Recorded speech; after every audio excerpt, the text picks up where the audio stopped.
Hi, everyone. My name is Lindsay Schilaty, and I am a perimenopause and menopause health specialist. And I work with women who are going through that, navigating that transition, who are seeking help for weight management, symptom management, and who are looking to live a life that is not small and to start to overcome and see, like, how can I make my life better even through this challenging or doesn't have to be challenging, even through this transition. And so I'm here to help you. Hooray. Fantastic, thank you. And my name is Dr. Kamila Hortynska, and I also work with women, but I specialize in helping women to go through the difficult decisions in their life, transition to their truer self, to connect with what is the real calling in their heart, and sometimes make difficult decisions to leave a job, leave a relationship, maybe go through the divorce, or maybe change something about their health. I work in a very holistic way. So, by background, I'm a clinical psychologist, but I call myself holistic psychologist because I bring functional medicine and mindfulness and different spiritual approaches and Akashic records reading and psychedelic assisted therapy into the mix and help women grow into the best version of themselves, into the most authentic version of themselves.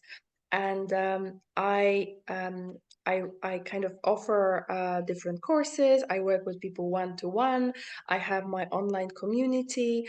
I have very active Instagram account where I do lives every day and I share different tips on well-being and different tips from my life, the things that I'm using, the strategies that I recommend to clients, but I also use in my personal life to enrich your life, to grow, to develop, um, to be the fullest version of you as you can be. So I think we do similar work, and I think that's why we connected so well. So our realms overlap, but you know, they are a bit different, but the kinds of things we share and the kinds of things we talk about, I think can help women grow and reflect and maybe Yes. question certain decision, question certain actions they take or they don't take in their life. Yeah. Yeah. I I love it. I'm so impressed by all the things that you do. I'm like, yeah, Camilla is awesome. There's because you have, like, so many different skills, like, there's so many ways that you can like, it the holistic view, like, Different you perspectives I can can look pull in different things for that individual, for that time, like, it's really at. impressive, and I mean, I'm focusing more on the physical health of the body and some of those things, but still. But still, it's amazing. But Lindsay, that's almost like a second career for you. Yeah. So it's not that you have been doing this all your life. So, please don't dim your light because you are work with those women and you have been doing it for a bit shorter time. So, Yeah, like I have been yeah, doing my work for 23 years and I dedicated my professional life to expanding my skills in different directions. So therefore there is clinical psychology and psychotherapy and functional medicine and spirituality and mindfulness, but I have been doing it consistently for all these years, so I didn't have an alternative career. And for you, this is your kind of new thing. So yeah. acknowledge the growth and acknowledge the richness of the experience you are bringing as well. Mhm. Yeah. Oh, I'm excited. I'm actually doing a functional nutrition certification, which I'm really I'm really excited about and knowing like, hey, any women listening, you have lots of options for symptom management through the menopausal transition and you can use medication, you can use nutrition Or as medication. bioidentical hormones as well. Yeah. Mhm. Mm. Yeah. So there's lots of options and you do not have to suffer. Yes. That's what's Yeah. that is the great news. You do not have to suffer through anything in life, and I think that, like, that's kind of our combined missions is to Mhm. help women know that you don't have to suffer. Life can Yes. be really good if you allow it to be. Yes. And even when things are difficult, you can learn how to look at them as gifts, as kind of prompts, as triggers to step up, to up your game and kind of go to the next level of what you are capable of, what your higher self or your older, wiser self or your soul already knows that you are capable of. So I think we are meeting to have series of conversations that can be inspiring to you guys. You can we are here to give you tips on how to step up, how to improve your life, improve your physical well-being, improve your mental well-being, your emotional well-being, and how to thrive, how to be the best version of yourself. So we will continue having this kind of conversations and sharing the little chunks of it that you can actually apply in your life, giving you different practices that you can use in your day-to-day life to be able to live happier life, live more fulfilled life, more peaceful life, more healthy life, more energetic life, and not feel like you have to struggle or you have to suffer. You can turn all the mm, kind of difficulties or lower moments into your strengths. Mhm. Yes. Yes, 100% I agree. Can I snap to that? Yes, yes, yes. Need to make something really exciting from this. I think you work with women, I work with women, we work in a different kind of capacity and slightly different focus, but nevertheless, like I think Yeah. combined the things that we have to offer, we have to say, the insights people can get from this conversation will actually have a great potential to enrich not just women's Yeah. life, but men as well, if we talk about them. Yeah. Yeah. I love it. I think so too. This is going to be fun. Okay, okay. So, all right then. So let's just start with the first question. The what does it even mean to like yourself in the time where, you know, the in the time of all the kind of filters that people are using Mhm. on social media, in the time where image is being contempted. So like we look down on people who just spend all their time focused on how they look and don't Mhm. pay attention to like what they're saying or don't pay attention to what they're feeling inside. So what does it even mean to like yourself in your opinion? Oh gosh. Well, I don't think I'm someone who spends a lot of time worrying about what they look like or the kind of image that I'm portraying, but so, so many people do. So many people do. And I think for me, it comes down to like, what is the most important thing for me and where am I valuing what my time and effort is going to? I think I've noticed like if as I think back like growing up, I played sports and was an athlete and the time I spent like I cared about getting better and being better at my sport. It wasn't about how cute can I look? Of course, then no one took selfies. It Yes. was still it was still like point and click film cameras and you had to go take once the roll was done, you had to go get it developed. Yes. I know, I know. I think we're similar age. Yeah. So I think there was just like a whole nother layer that that we didn't have to deal with growing up. And when phones came out and people were like, well, let me take like 20 different photos and pick the best one. I was like, whoa, I don't have time for that. And I would joke about being like a one take wonder. Like, Mm, well, there's my picture. I'm done. Here we go. Let me share it.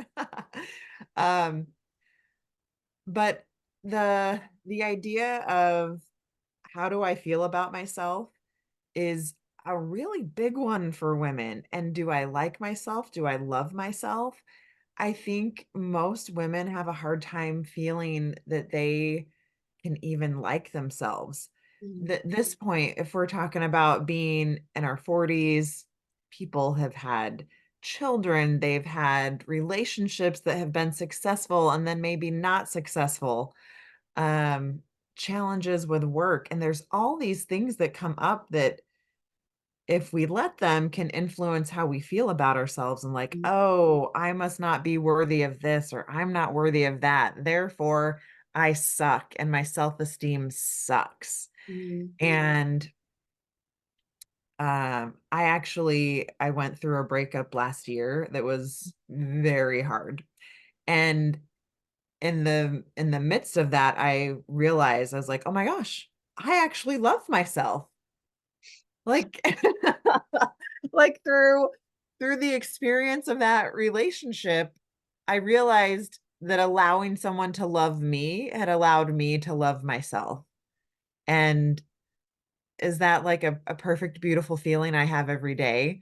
No, there's still times where I'm like, "Oh, that behavior. Oh, Lindsay, that wasn't very good."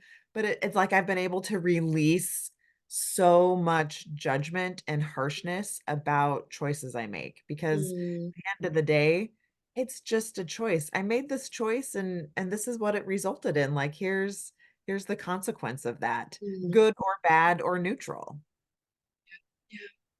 I think what you were referring to, many women go through, and Mm, it kind of breaking up of a relationship can actually be a trigger for our kind of awakening and our kind of mm, going to a higher level of our own self-love and our own how do I put it, perception, because I have been through something very similar. In my marriage, I am divorced now, but the whole mhm, process of making that decision helped me to start loving myself more. That was actually the mhm. decision that made me realize that I am doing this because I love myself, because I want Yeah. a different kind of life, because I actually like a different kind of me that is missing, that no longer is around. And so this whole breakup allowed me to connect deeper with my little Camila, with my past self, with Mhm, the one that was passionate about things and doing lots of things and excited about things. And but it takes courage to make that mhm, decision, to take a decision to break up mhm. with someone, because there is a lot of things that depend on it. So when we are in a relationship, life is easier. Like when you do things at home, there are two people to do it. When you do shopping, there are Yeah. simple things. And then when you have friends or when you have errands to run and so on. Mm, So making a decision, no, I actually want to be on my own, has consequences, like you said. But mhm, apart from those little consequences on a day-to-day life, there are bigger consequences, is that you can come more in alignment with who you are, with loving yeah, yourself, with liking yourself. And one thing you said at the beginning about the self-image, like what mhm, that you kind of don't really pay much attention to, like how you look, and like, okay, this is my photo, that's it. I'm not going to take 10 to choose the best one. mhm. So I on my social media, I don't ever use any filters. It's just Yeah, me, the way I am. But at yeah, the same time, it gives me so much joy to play with clothes and jewelry. I love big earrings, as you can say. Like I yeah. always I just like it. This is me. This is like this is where my creativity comes up. This is what I like about myself. And for me, this is not about, like presenting myself in a certain way to fit in. It's my way of being playful and being kind of loving Mm, towards myself and yeah, just having fun with the things. So I like colorful things and the feminine things. And arriving to that point where I allow myself to do this, that I say, okay, this is my priority. I like it and I'm going to spend time on it. mhm, And instead of like doing things that maybe other people will be expecting me to do, it's also me liking myself the way I am. That these mhm, are my preferences, hobbies, these are my interests, these are my, you know, um, things that give me joy. mhm. So, Yeah, and for you, I think it's exercise, for example, and yeah, yeah. I I have a mentor who has said starting a business and having your own business is like the best form of therapy there ever is, because you have to face so many of your insecurities and demons within, or whatever you want to call it. And one of the things that has felt like, oh, I don't know if I can be the one who's talking about this health and fitness thing. Like, look at I have a full-time profession in education, and I did my master's degree while I was working full-time, and then I had a very demanding job as a school and building administrator, and I let go of so many parts of me. And it was like, well, okay, like I'm not even taking care of myself very well, even after I kind of came out of that. Like I'd created some habits that were nowhere near who I used to be.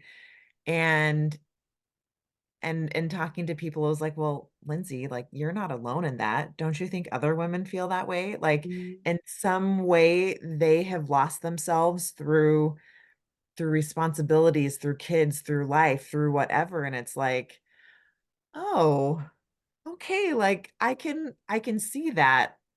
Did that take away some of my own insecurities about that?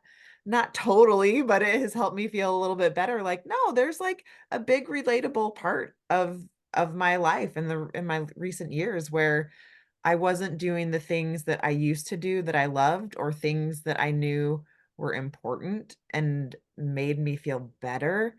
Um, and so being able to make a decision in the last 2 months to be like, "Nope, I'm gonna make this decision to do me, to go mm, back and focus on health in a way that I mm, maybe never really have."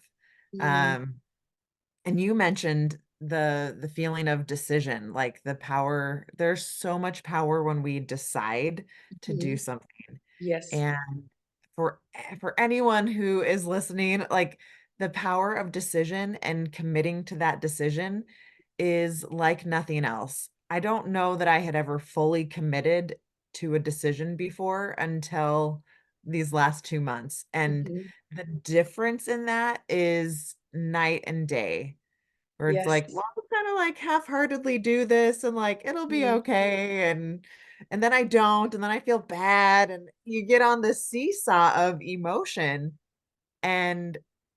And I made the decision, and it's like, nope, this is what I'm doing. And I'm gonna do the little things every day that I know I need to. And I'm not gonna worry about the big long picture. I'm gonna focus in on what did I do today? yeah. And is is that, if I focus on that, will that get me to my end result? Yes. And Then, that power of decision is just like, ah, yeah. Yes. And you know what? When you make a decision, that everything aligns around this. And also, you save yourself so much time on making those little micro decisions every day. Should I do it? Should I not? Oh, there is not as much time. Or maybe I don't. Maybe I'll do it yes. tomorrow. If it's decision, it's like, all right, I committed. That's it. I'm doing it. You don't give yourself a choice, you just do it. So Mhm. you committed to taking part in this bodybuilding competition. Yeah. I committed myself to do daily life for 60 days, and I'm, like, just to show people what is life of a holistic psychologist or a clinical psychologist, someone who works with people, someone who's a life coach, and like, how does my life look like, and how the things that I'm recommending to people are also impacting my own life, because I use the same strategies. And Mhm. this actually came from my guides to help me, my Mhm. Akashic Records guides, to help Mhm. me develop more consistency and more discipline in my life. It's like, Yeah. okay, do this every day so that people see that you are just like them, because I am just like everyone else. I have days when it doesn't feel like doing things. I feel days when I feel lower. I feel days when I, like, don't want to do this. But at the same time, I Yeah. committed like you. So I thought, okay, I committed. Therefore, I'm not giving myself an option of not doing it. I'm just doing it. And I think through this kind of commitments, we get closer to who we are. You said that starting a business Yeah. is a great way to get to know yourself, to kind of connect Mhm. with your true self, because you have to kind of face maybe challenges or demons or some kind of insecurities and so on. For me, this was the same, and only through doing things and committing to certain path, whatever that path is, we can distinguish what is the real you and what is the you that you've been kind of playing, or you have been displaying in the Mhm. presence of others or for the benefit of others. So Yeah. yeah, this is like, did you have that sense that the part of you that is not now, that old part of you, was not the Mhm. full you, was like some kind of a false version of you? Because I a few years ago, I felt that Mhm. exact thing, that I felt that I wasn't really authentically me when I was at work, when I was when I wasn't able to share all the things I thought about certain topic, all the practices that I do. Mhm. I wasn't able to share how I feel about certain things in my marriage. So making those decisions that I want to really get to know me, I want to be how I truly am deep inside, was the Mhm. decision that led to so many consequences later on. So I'm wondering if you had that sense that in the past, that wasn't the real you, that only now you are connecting to the real authentic self. Yeah. I think I had a really interesting experience. So, for people who don't know, I've grown up in a religious background and I still attend church and I like having a spiritual side and a connection with God. I use the language God is important to me. And through through the process of like deciding that I was going to make this career change, I had felt very much inspired and like, yeah, Lindsay, this is what you're supposed to do. And so I held on to that a lot longer than I needed to because I felt like it was something that God had told me and called me to do. And that was true. But it was hard for me to let go and realize, wait a minute. Just because he asks me to do this now or once doesn't mean it has to stay that way forever. Mm, Um, because I believe, life changes, things happen. We don't have to, we're not supposed to stay the same person forever. And I held on to that. Well, God told me this is what I was supposed to do, and I knew it. And that made it really hard for me to see how the job was actually impacting me. And I had a really good therapist who challenged me, and I was like, "No. No, no, no, I'm fine. Like, no, I'm not gonna change." And it took me I thought about leaving after 6 years, and probably 5, and I stayed longer than I probably should have. Um, but in that process of staying and deciding, like, what is going to be best for me, and can I feel happy again? Can I feel fulfilled? Do I have to feel this drudgery every day? mm, Because it was getting hard, and maybe some people can relate to this, the feeling of, "Okay, next week has to be better. mm, Something has to change, like, it has to be better. This where I'm at right now, it can't stay this way." And it was. I was saying that to myself for things weren't years. changing. Yes. So you were saying Yeah, hoping for it, but things were not changing until you made that yeah, decision that actually, mhm, no, this isn't working for me. I am going to do something about it. Because just mhm, sitting and hoping and and maybe even praying or wishing for things to be different doesn't make them different. So we need to also yeah, take action. So yeah, thinking about, so what do you think distinguishes the real you and the kind of false mm, you, or what makes how to recognize that, like that yeah, you maybe maybe pretend that you like yourself, but actually inside you feel like, no, this is not my life. This is what am I doing? Yeah. Because it was a very long process for me. So I'm wondering what it was for you. I'll share. Yeah. It was feeling like I should. I should do this. This is what people expect me to do. This Mhm, is what I have done my whole life. Like, mhm, if I'm going to keep advancing in my career, then I'm supposed to go up, up, up, up. I'm not supposed to step back. mhm, And living in this is still a challenge for me. At my heart, I think I'm a people pleaser. I want people to like me. I want people to be happy with what I'm doing. And when we live in people pleasing mode, we are shutting off what is most important to us. mhm, And so that it's a process, but that process of realizing what is best for me mhm. and being okay with accepting that what is best for me is different sometimes, not always, but what is best for me is different than what other people are expecting or things that I think I should do. Yes, I agree. And the shoulds, sometimes when we commit to a should, then we don't even question it. We just don't reflect, and Mhm. we may stay on the path for much longer than necessary if we don't Yeah. stop and look back and kind of reevaluate. So Hmm. I had a lot of shoulds in my life as well. Wasn't giving myself the right to kind of like consider that maybe it's not really what I like. Maybe my life is not so happy. Maybe it just looks happy from the outside, but not really Hmm. connecting to how I really felt. So I wasn't honest with Yeah. myself. So those shoulds were coming from the Hmm. outside, but I didn't stop for long enough to reflect on and take stock of where I am. Is this what I really like? So Hmm. one thing would be, noticing the shoulds, and the other one will be like stopping Hmm.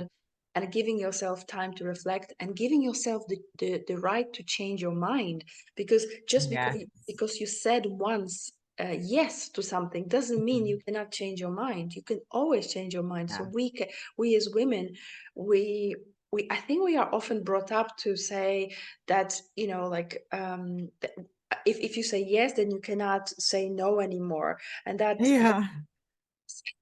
you should, because otherwise you are fussy or you are capricious, or like, oh, you Yeah. don't know what you want. Actually, changing your mind is knowing what you want, because you feel Yeah. something if you give yourself Yeah. space, Yeah. and then you realize, actually, you know what, it doesn't really feel right anymore, so thank you, but no thank you. Yeah. I actually just had an agonizing 3 days with that very thing about changing my mind. Um, a friend had told me of another job that was available at a different school in a different district, and I was like, "Oh, that's what I used to do." And it's a good district, and they have a lot of like great things about the position. And so I went ahead and applied and interviewed, and they ended up offering me the job. Mhm. And I think I got caught up in kind of the excitement of that, of like, "Oh, people are choosing me. Oh, they see what I can do. Oh, this feels so good." But all along, even when I was applying, like, it was like, "This is not the location I want to be in." It has nothing to do with how wonderful the job is or how wonderful that position in school was, because, gosh, when I found out more information, I'm like, "I'm sold. This school is, like, amazing." And I said yes. And Mhm. then I, like, started to crumble inside. I'm like, "That is not the sign of a good decision for me." Mhm. And Your body was talking to you. Your body was kind of, yes. there was the contraction. There was like, oh, I don't feel Mhm. comfortable with this. Yes. Yes. Even though I'm like, "But the job, like, this it would be so great. It could be so fun." And the school, like, all the things, I kept talking myself into it. And it was like, no, it was tearing me apart.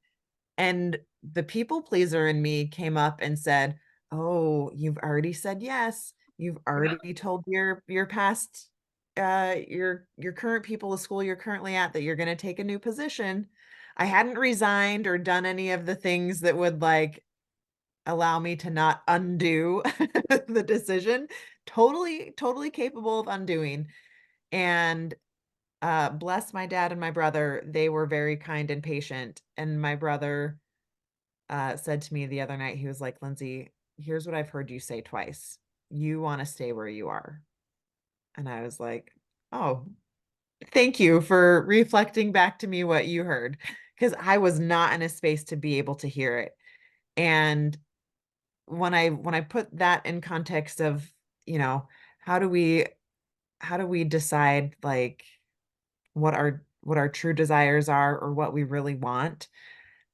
Just because something is shiny and seems like, yeah, I'd be really good at it and people want us to do something doesn't mean that it's the right time or the actual right fit, especially if we know where is it that I want to be a little bit later down the line.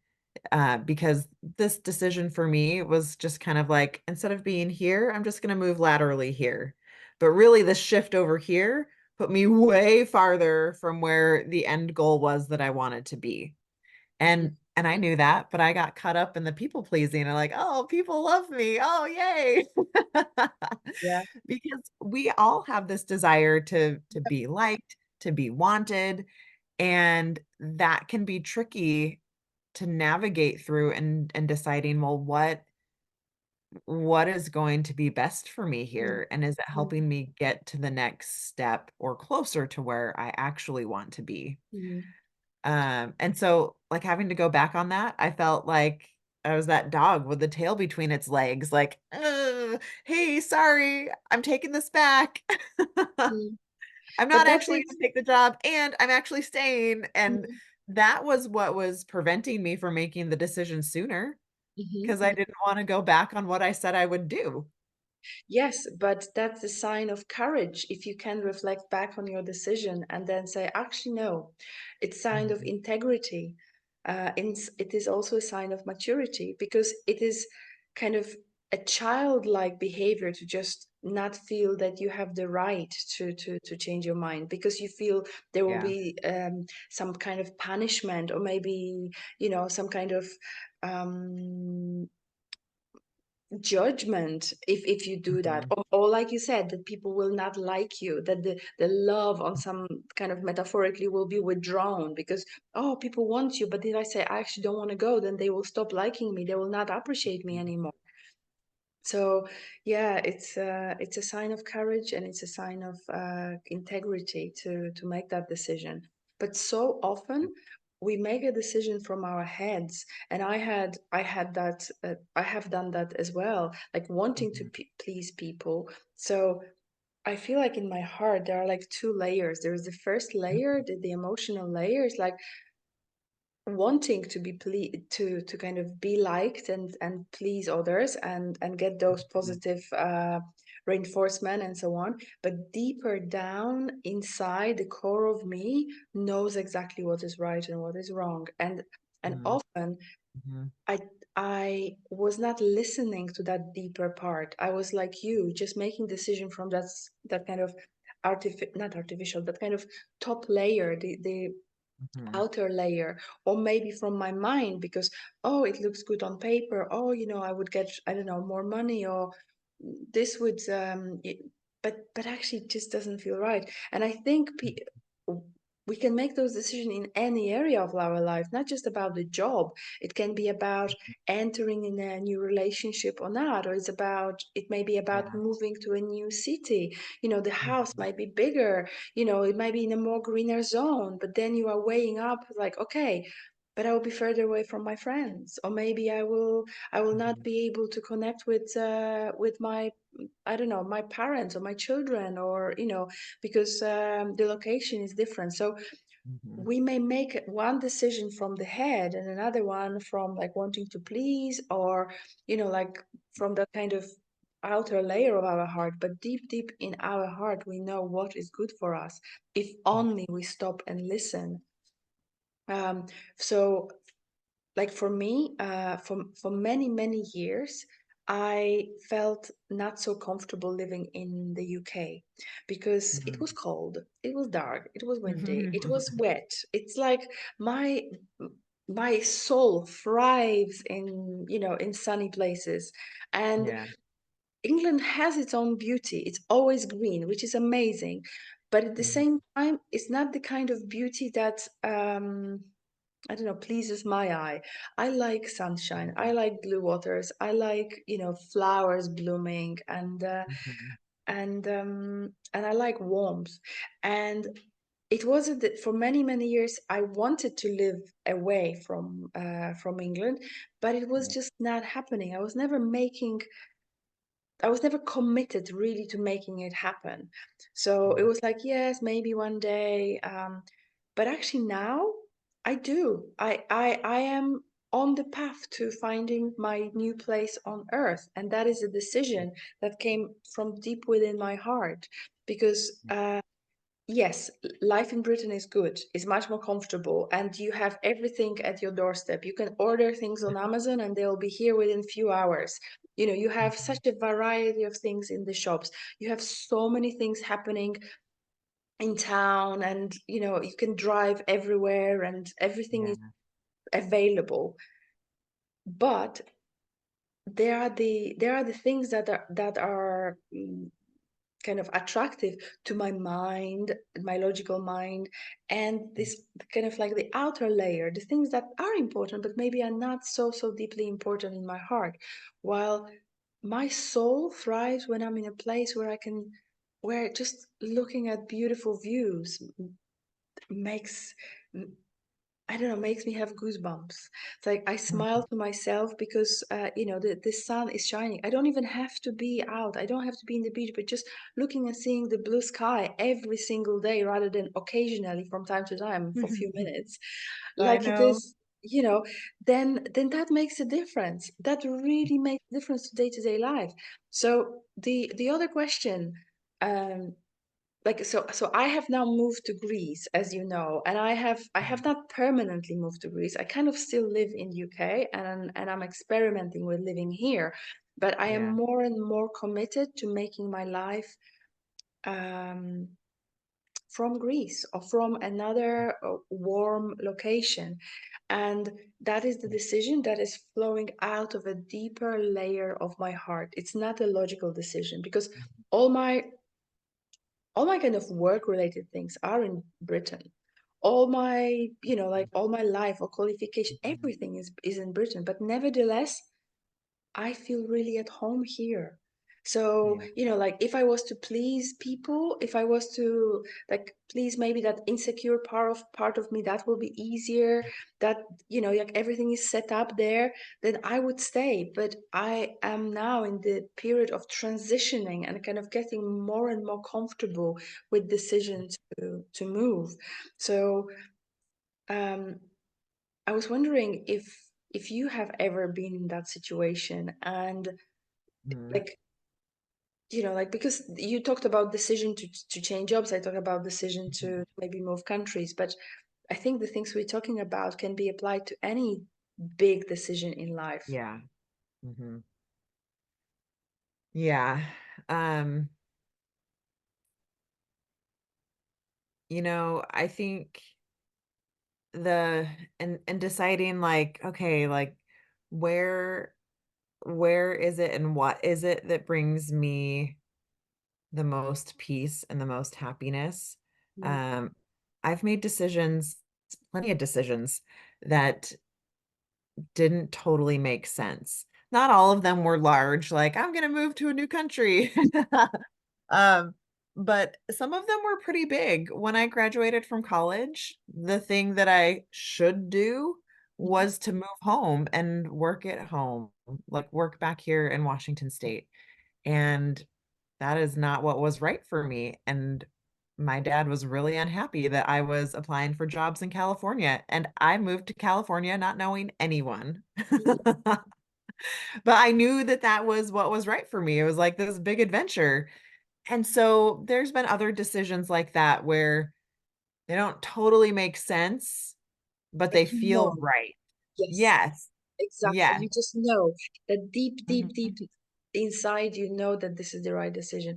And did you Yeah. notice that if you make decision from that place, they are actually the right decisions?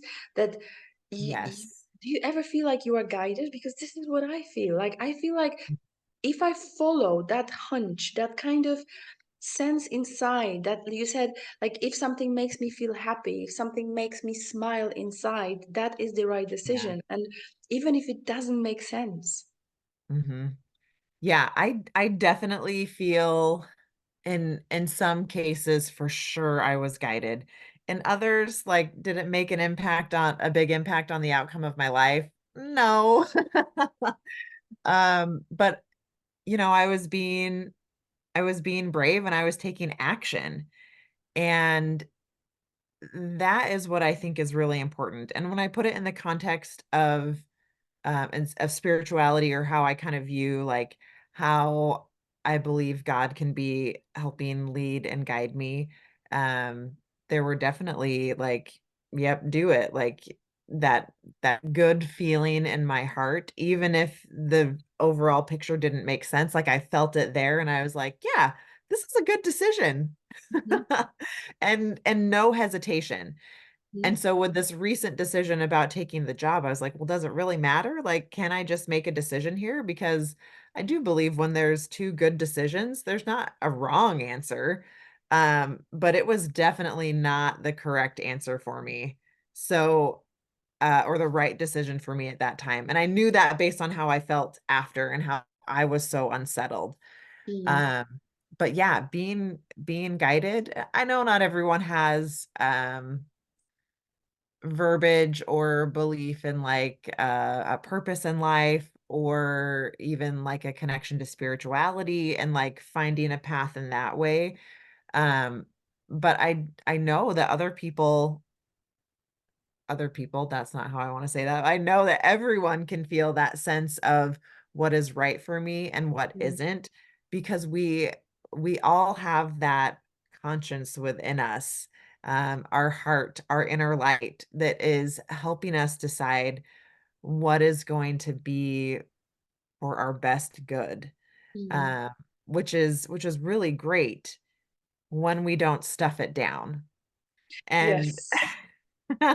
when I think back to some of the original question about distinguishing like what is true and what is false, Mhm, it is it is really easy to be caught up in what we think we should do, and like that is kind of in like what is true and what is false. Like to me, that's like what is false when we're looking to outside sources to really tell us what we should do or to help us make that decision rather than focusing inward.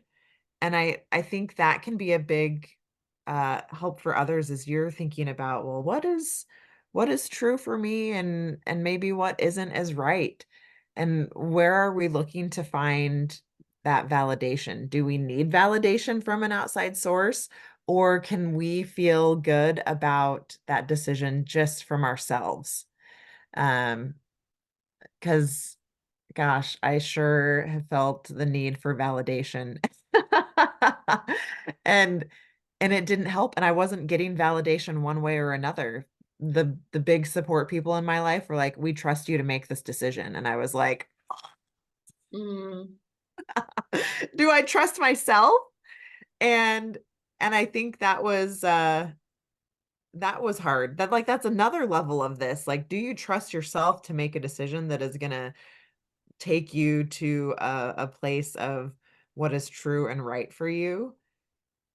And that can go back to, how do we see ourselves? Do we like ourselves enough and believe in ourselves enough Mm. that we can make a decision for our own best good without any other outside factor coming into play other than what we want and what is going to lead us to where we want to go? Yeah. Self-trust is the massive thing.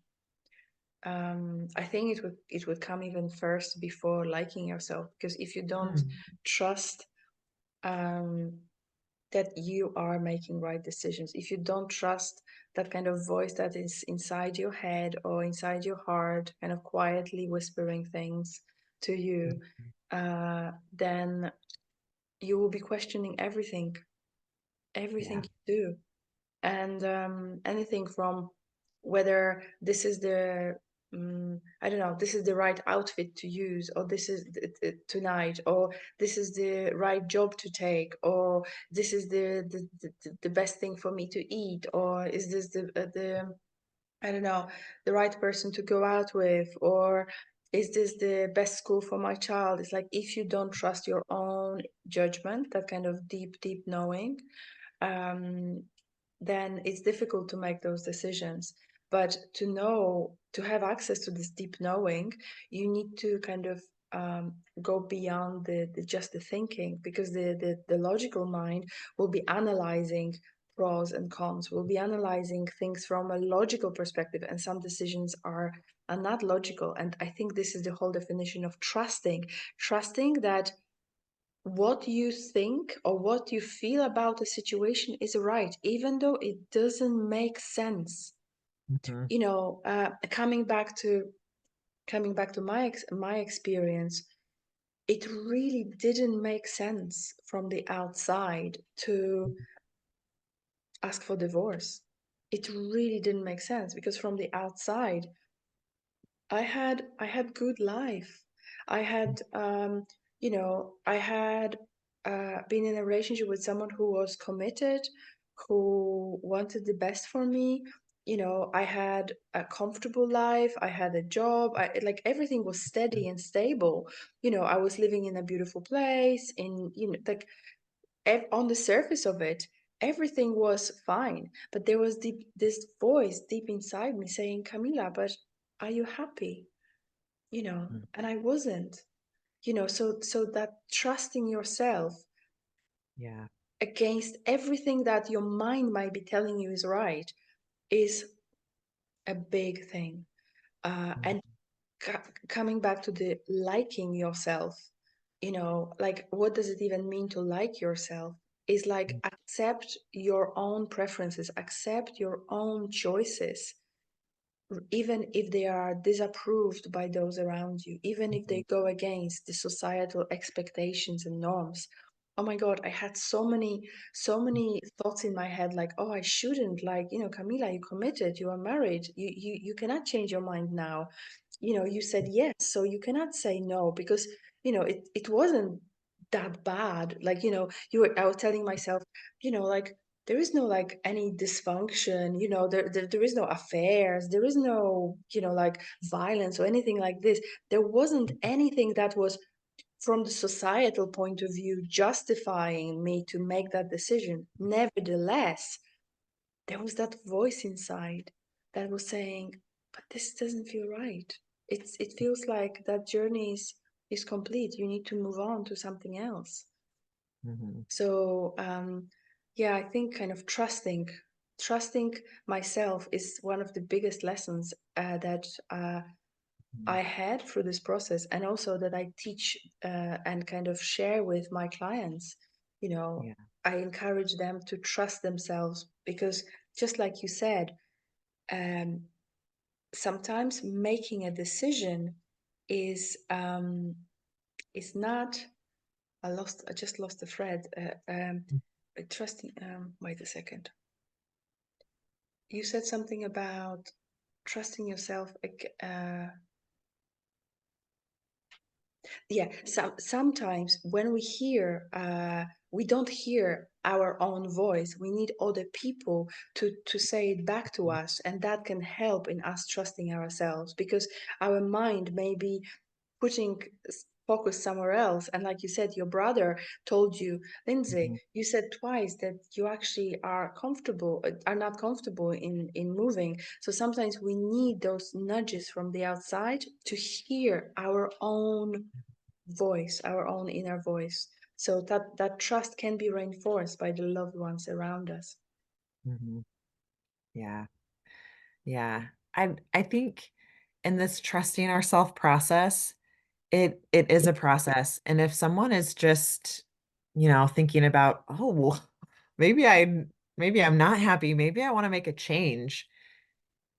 It's not a skill that comes overnight, I think, especially if you haven't been using it. I Mm. think we know, like, it's there, it's Yeah. in us, but it's the practice of allowing ourselves to hear and to feel and to be okay taking a step in a different direction because that can be so scary and so intimidating that when we think we're going to make that change or make that choice, we're like, whoa, whoa, wait, wait, wait, wait. That's not what I've done before. And our brain kind of steps in and is like, psych, I want to keep you safe. I want to keep you where you are. And Exactly. so it's this, it really is this inner battle between our conscious and our subconscious mind and our heart. Um, Because and the mind will always want to keep us within the realm of what is familiar and what is known, Mhm. even though it may not be good for us. But that's the Yes. job of the brain, of the mind, of the ego mind, to keep the status quo. So if we just listen to our thoughts about something, we will Yeah. never change because we will only stay in the comfort zone of what we know. So Yeah. trusting is actually taking the risk, is Mhm. actually doing something even though we don't know what is the outcome, even though we don't know how it will look like, or what might be the challenges we have to face. It's like Yeah. trusting is, having courage, and cuore, is hard. Like following the voice from the heart, having courage to that we know that we can handle something, that we are prepared to go through something, even though the mind may be saying, oh, no, no, no, no, no, no, you don't know what is will happen, what if it's worse, what if you end, like. Yes. Yeah. Yeah. It that has prevented me from doing and making decisions many times in my life. Mm, And as I, over the last 2 years or so, have started to explore like and learn more about the mind, the conscious mind, subconscious mind, and how all of that comes into play with how we live our life and how I've been living my life. I've been, I feel like I kind of got slapped upside the head and was like, whoa, I've been living a smaller, less purposeful life for a very long time because aho, it's, aho, yeah. amen, whatever, yes. Because I'm like, okay, here's the path that I'm supposed to be on. Here's what I'm supposed to do. And I'm really good at that. And stepping outside of that is like, oh, wait, there's more? Oh, brain, are you going to allow me to like take this big leap forward? And it's work. It is intentional mental work to allow yourself to make a change.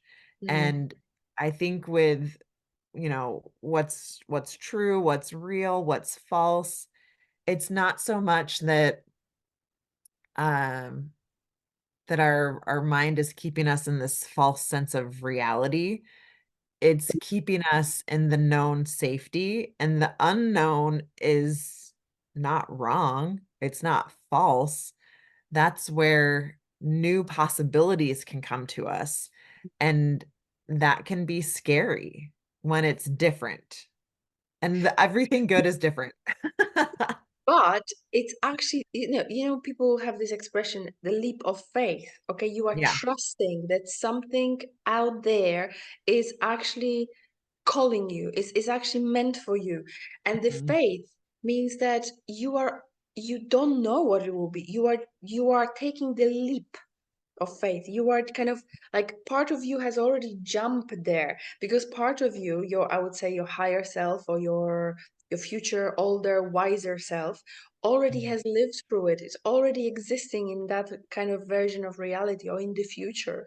So you, in your heart, having connection with that part of you, knows, on the deeper level, that there are good things meant for you, and your logical mind has no access to it. So when you take the leap of faith, when you make those decisions based on the heart judgment, they may be scary, and Mhm. they you don't make them because they make sense. You make them because you trust.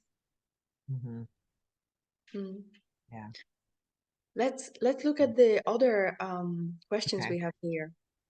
um so where is my place on this planet? in the era of modern nomadic culture? How do people move around during life and how to find home and determine what having a home even means in modern times? Is it still necessary to have a place to return to? And what constitute human roots or our roots and how to nurture them? Um,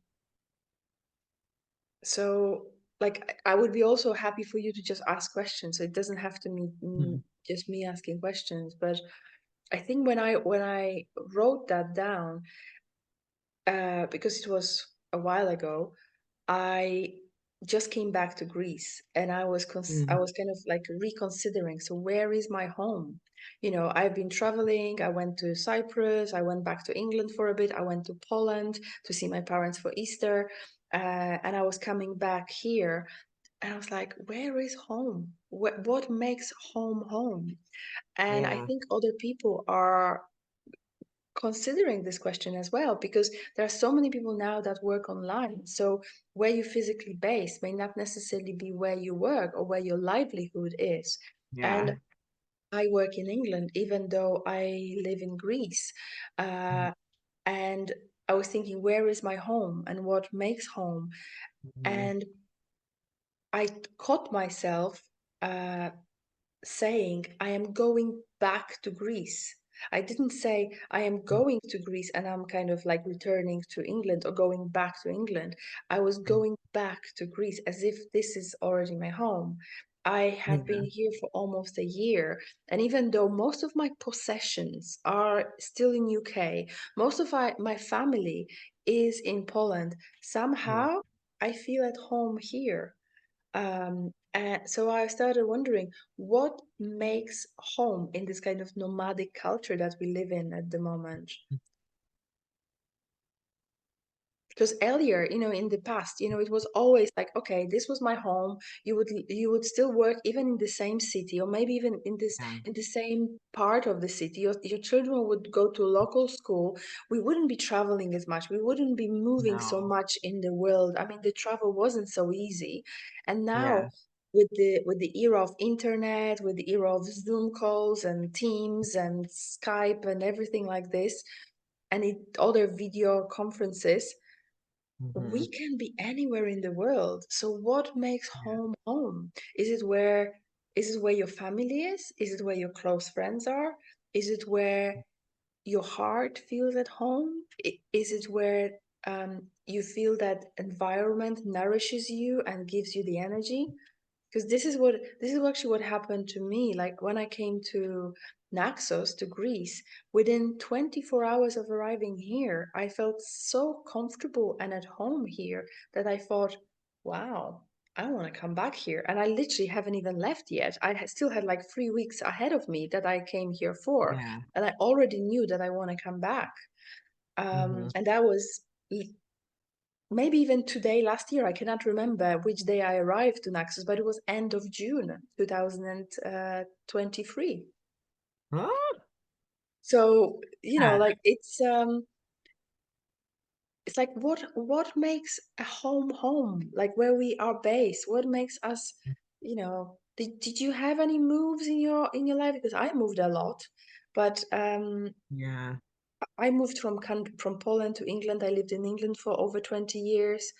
Mhm. I'm wondering what is it like for you, or what was it like, and what do you think is the Yeah. thing that makes home home? Yeah. You know, I think at a very, very base level, what feels like home to me is people, is having relationships that I know I'm cared for and there's people I can call on if I need help. Um, and that there's people around that I enjoy spending time with. I Mm, have moved, a fair amount, but I've been pretty much in the same area. So I grew up in Everett, Washington, mhm, lived in the same house my whole life. My parents are still there.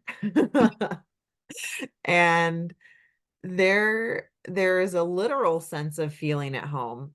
And I over the years, like if I've been struggling with something or even like there's just a sense of safety in my parents' home where I know I'm going to be taken care of, where I know that they care about me.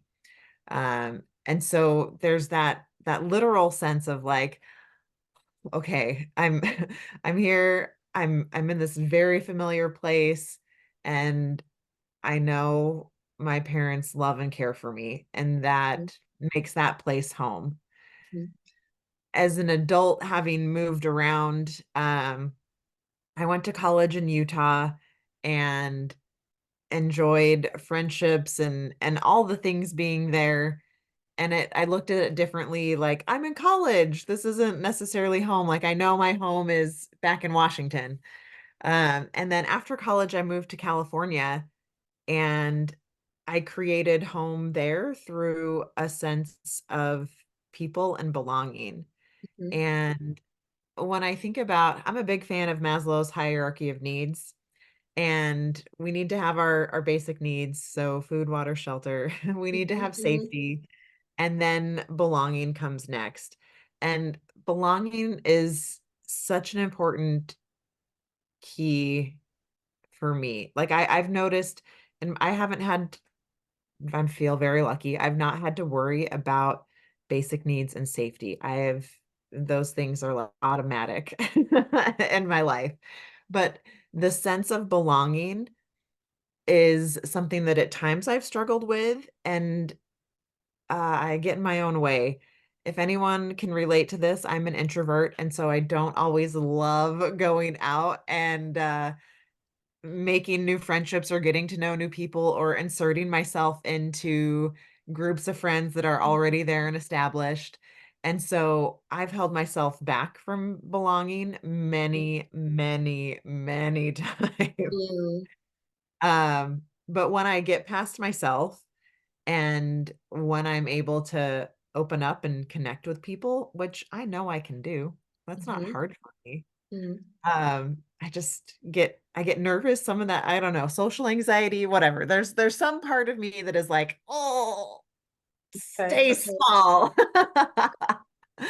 Um, but that's where every place where I've allowed myself to open up and to connect with people, I feel a sense of home, and I've felt a sense of sadness and loss when I have moved on from that place, even Mm, if it's been relatively in the same location. Like the last 9 years or so, I've lived in like a 10-mile radius from okay, other places okay, I've lived. okay. So, like, I haven't moved far, but it's been like a different core group of people that I Mhm, have connected with in those places, mhm, and each place was sad to leave, and the longer I'm someplace, the more sad I am to leave. mhm, But that sense of home for me is that belonging and connection to the mhm. people around me. Okay. And for me personally, that sense of belonging is also really important. And it was actually 2 weeks ago that I have felt it like viscerally in my body. So I practice ecstatic dance, and I had a community back in Leeds, and when I was going very regularly to the practice sessions and connecting with the people there, and I felt at home. That was my home. And then when I came to Naxos, to Greece, there is nothing like this happening here. And Mhm. ecstatic dance is a form of conscious dance. So you do it without any alcohol or substances. You are really just connecting with yourself. It's like a meditation in motion. You really kind of Mhm. connect with the sensations in the body, and you are really yourself. Yeah. You are bringing the full of you, whatever is kind of running through you on that day, onto the dance floor and into the community, and you are held by the community, and you are also accepted with whatever you are. So if you cry, you cry, there's space for you. If you just sit, there is space for you. If you want to jump around and scream and be happy and joyful, there is space for you. So you can bring all of you. So there is that sense of belonging that is very, very important in that kind of practice. And Mhm. this is the one thing that was missing for me. So even though the place was Mhm. nourishing me energetically, kind of the surroundings, the I don't know, the land, the the beauty of it and the kind of lifestyle and so on, I was missing that sense of belonging. So I started considering whether I would look for another place that will capture my heart, that I will feel at home at. And that's why I went to Cyprus for 2.5 weeks. That's why I went traveling around Peloponnese. And I wanted to experiment. And when I came back, I was like, okay, where is my place? I don't know. Maybe it's here, maybe it's not. I don't know. I'm missing that connection. And Yeah. then I met serendipitously, this is my favorite word in English, by the way. I met a group of women and I went to women's circle. So I was attending women's circle in back in UK, but there was nothing like this happening in Naxos in Greece. And I felt a sense of connection with the people who are on the similar wavelength as me, similar path, for whom living consciously is important, who are doing different things through different practices of their own, are connecting to the real authentic self. And that moment I felt, I think I'll stay here. And that happened only 2 weeks ago. And about a month ago, maybe not, maybe less, or maybe more, because I actually started dancing last year because I didn't have the contact with my community in Leeds in UK. So I thought I need to create that sense of belonging for myself. I need to try to reach out to people who are on my wavelength or who are interested in the same kind of thing. So that's why I did the qualification to be an ecstatic dance facilitator and started running the ecstatic dance sessions. And now magically, when I go to dance at the beach, different people are drawn to it and they are joining. And like I have Yeah. this WhatsApp group now that is for people who want to continue being in contact, even when they come here on holiday and they go. So it's a different kind of community that you are talking about because you are talking more about the people who are in your life for many years maybe, or for like a stronger, like longer periods of time. For me, these are the connections that are building, and having connections in places where I live is really important. So the sense of belonging and sense of connection with people, I think makes one, or me especially, and Mhm. looks like you as well, feel at home in a place. And in Yeah. our kind of nomadic culture, where we can work from wherever we are, and we can very Yeah. easily live in different places of the world. That sense of connection with the people on the same wavelength, I think, is something that makes us feel at home, that we are heard, that we can express how we feel, and we are welcomed with all of us with what we're bringing. So I try to create that for people who come to the classes, but also I reach out and I seek that for myself through the women's circle that I attend here in Naxos. Um, I'm so glad you found women's circles are so fun. yeah. There's a group, um, well, the people that attend, I haven't been for probably almost a year because the school year got busy, but going to circles is like there's so much openness and sharing, and sometimes there can be people who are who've been there and you start to build connections with, but there's also people that pop in and out. At least in the place where I go, and it is always a time to be able to kind of to center and refocus and to figure out, well, what's going on here? Like, can I make some improvements? Can I make some changes? Um, but that's not the sense of home. There was something else I wanted to that this reminded me of. Brene Brown. I don't read all of her things, but I'm for the most part a Brene Brown fan. Yes, me And too. And her it's book, amazing. yeah.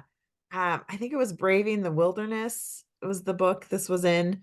And she talks about towards the end of the book, the difference between fitting in and belonging. And fitting in is where we are changing ourselves to match other people and to feel accepted. And belonging is when we don't change ourselves and we're accepted for who we really are. Exactly.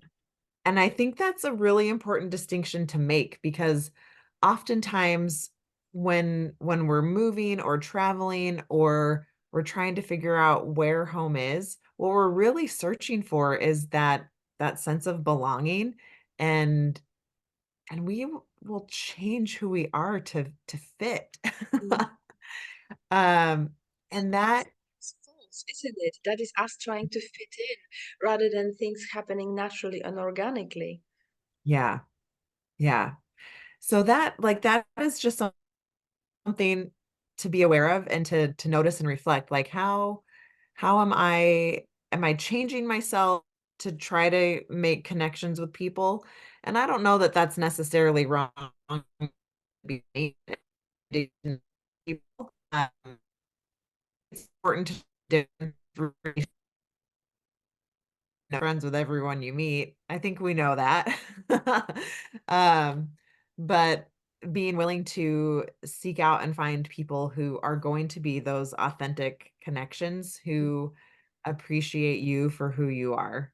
Mm. And it's no secret, we know when we meet someone where we're like, "Oh, yes, you. You're my people."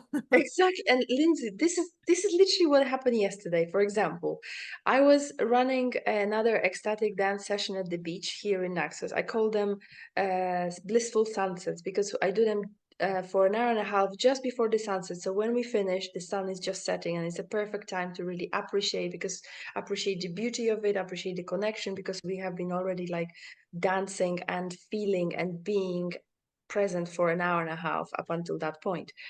And I never know who will come. I never know who was drawn to the leaflet I left around. I never know who will contact me.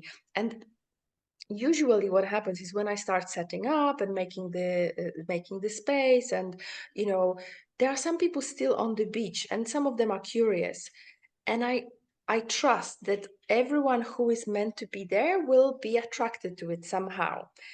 And yesterday two people came that were never heard of ecstatic dance, okay, and they were there accidentally. One person was just in the spot where I normally run it, so I said, I kind of put the my little sparkling, fairy lights all around and said, well, I need more space, so I think you are in now anyway, so you're welcome to stay.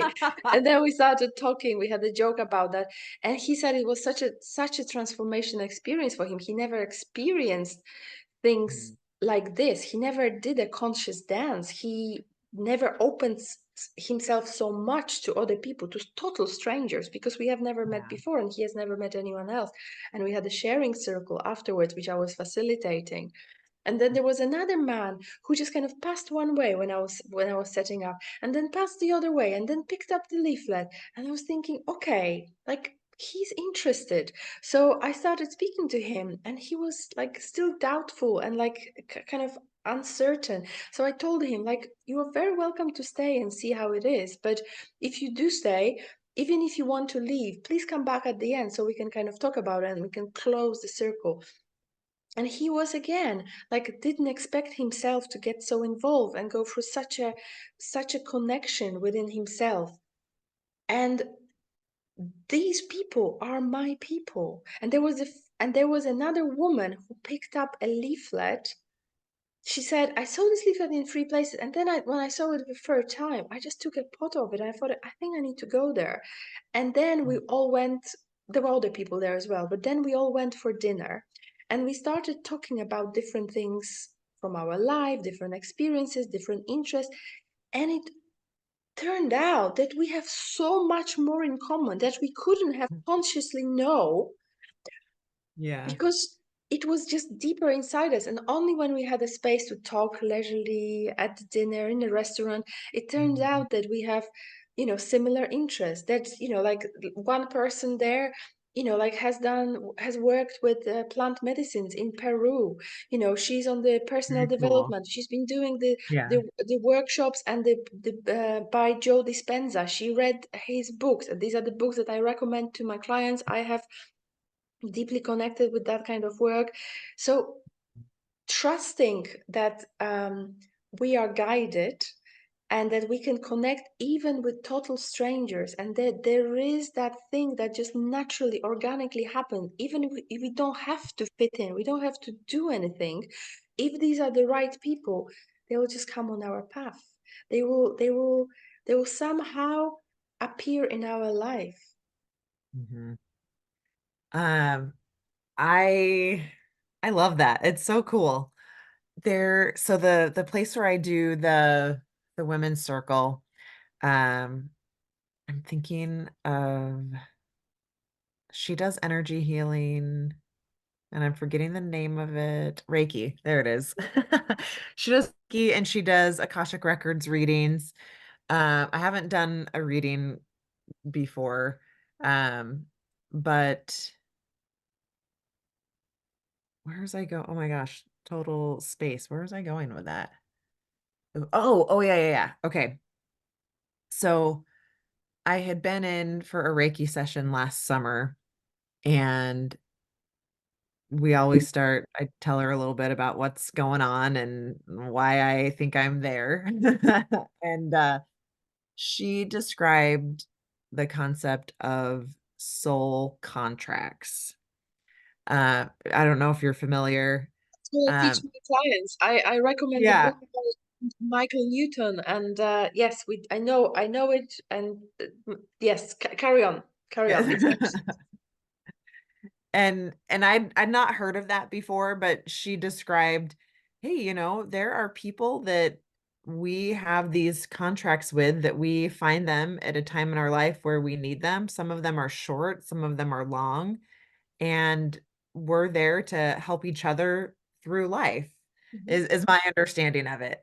And and I think about that in relation to people that I've met that have helped me feel at home in different points across my life. And some of those connections I've kept, and some were over. Not that I don't like them or they don't like me, but it's like we've not stayed in contact. But if we were to run into each other, it would be a happy reunion.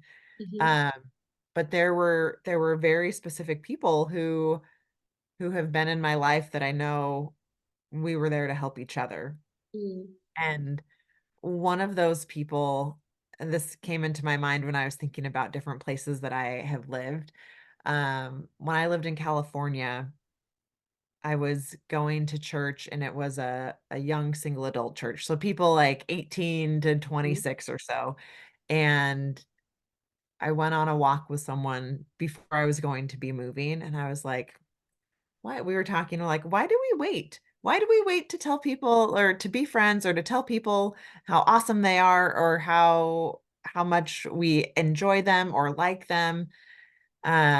And that was a really pivotal moment for me in my mhm, life, realizing like I don't have to hold back about telling people how I feel. Like, you're awesome. Thank you. Thank you for your help. Like, that totally changed me because mm, of that one walk that we went on.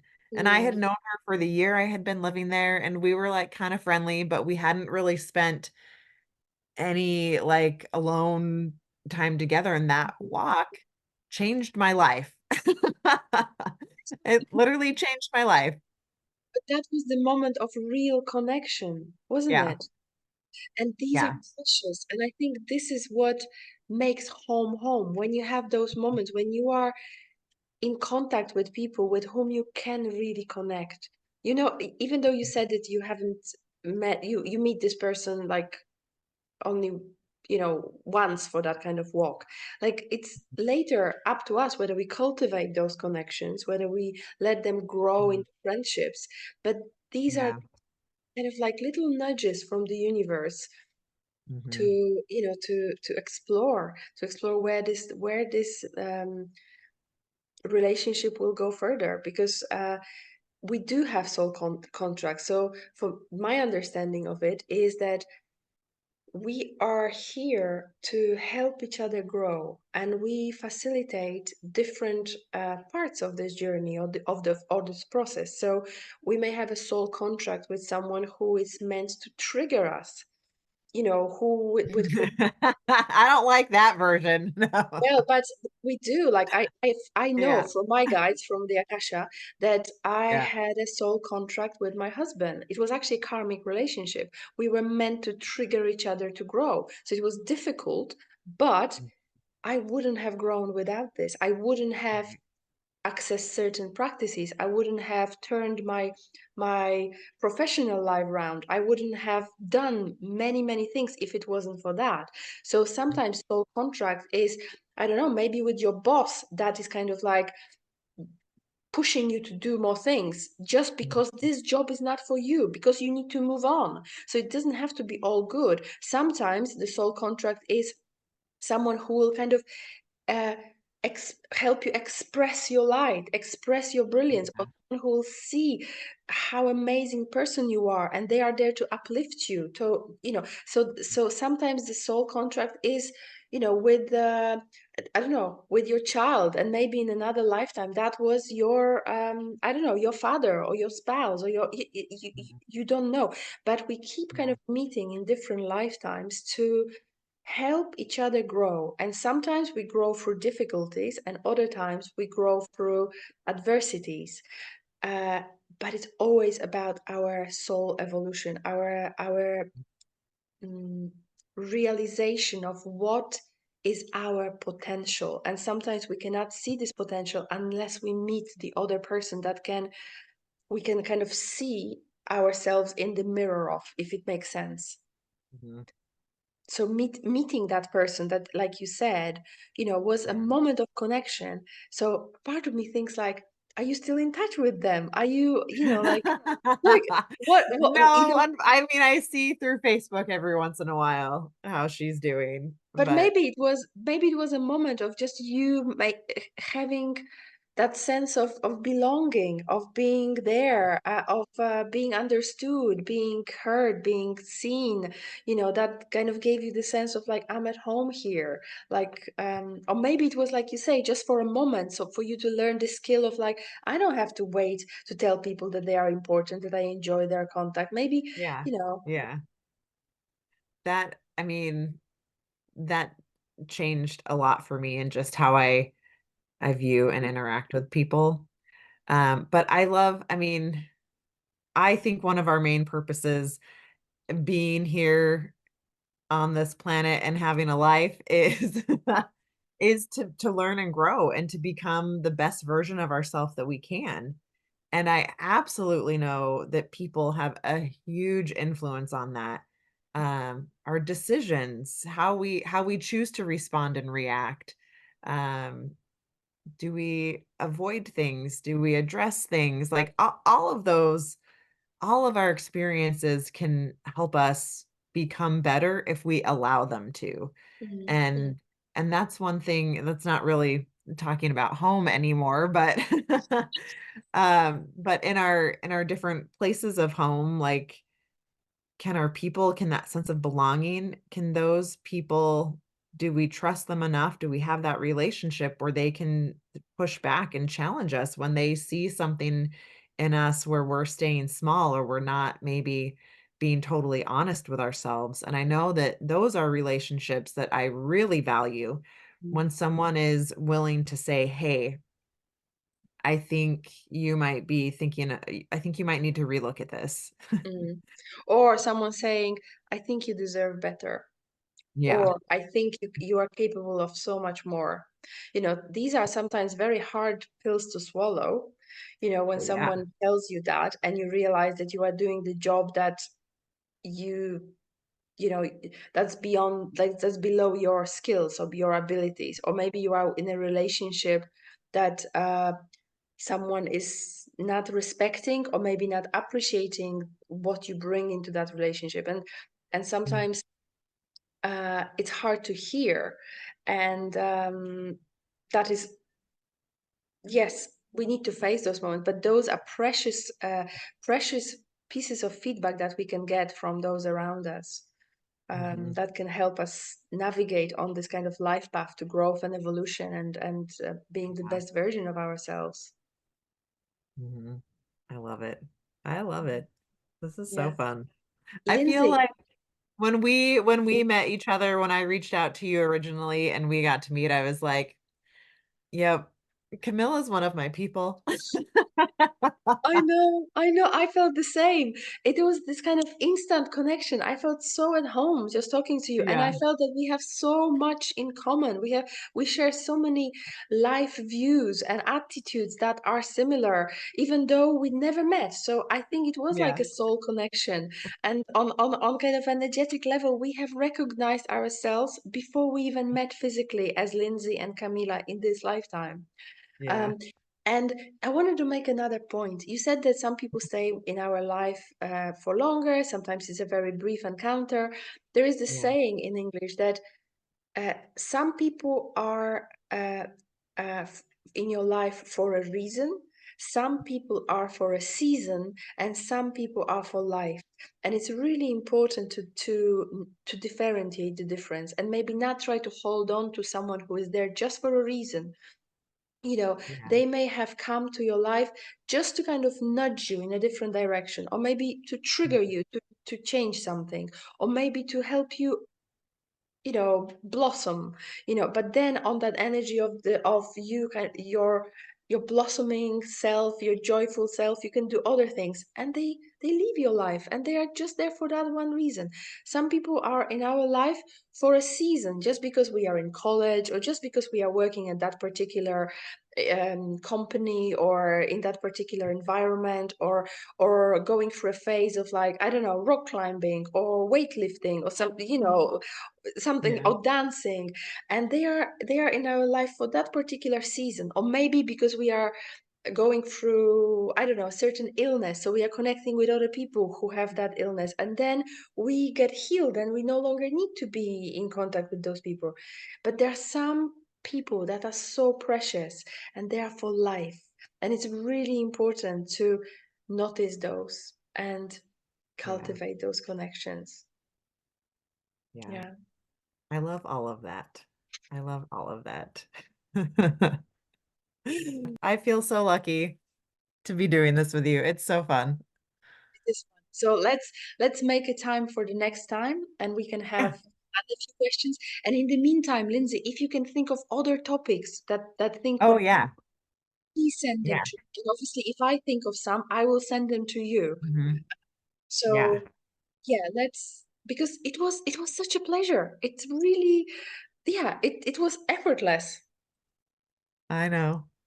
I know. I love this. Bye. High five. Woohoo! I love it.